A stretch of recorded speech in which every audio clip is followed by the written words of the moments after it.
Un jour, l'ange Jibril alayhi salam a rencontré Maryam, Marie. C'était durant le jour le plus long et le plus chaud de l'année. Quand l'eau qu'elle avait comme provision était épuisée, elle était sortie avec une jarre pour aller en ramener. Elle avait ce jour-là 15 ans. Tandis qu'elle était en train de remplir sa jarre, notre maître Jibril alayhi salam lui est apparu.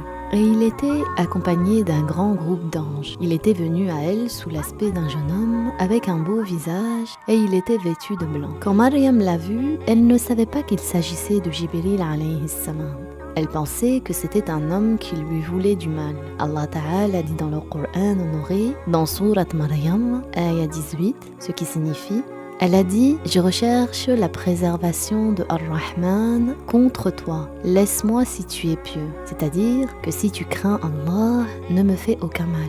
L'ange Jibril alayhi salam a alors pris une branche d'arbre qui était sèche entre ses doigts. Et cette branche sèche s'est alors transformée en une branche verte pleine de feuilles en quelques instants. Et Maryam a eu le cœur apaisé. Jibril alayhi salam lui a alors annoncé qu'il était l'envoyé de la part de Allah pour elle. Allah Ta'ala dit dans le Coran, dans Surat Maryam, ayah 19, ce qui signifie, il a dit « Je suis le messager de ton Seigneur afin de te donner un garçon pur ».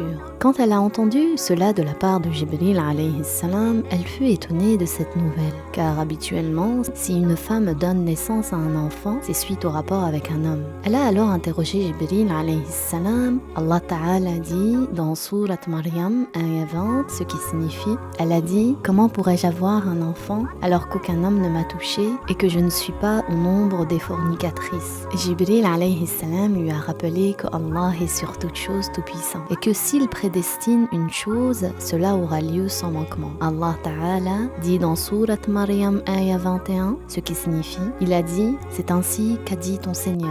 Ces choses aisées pour moi, nous en ferons une preuve pour les gens et une miséricorde de notre part. C'est une chose ainsi destinée. » Jibril alayhi salam a alors soufflé par l'encolure par le haut de sa chemise. Et l'âme honorée de Isa, Jésus, est alors entrée dans le corps de Maryam. Elle est ainsi tombée enceinte de Isa à ce moment-là. Ensuite, Maryam alayhi salam a rempli sa jarre d'eau, puis elle est retournée à la mosquée.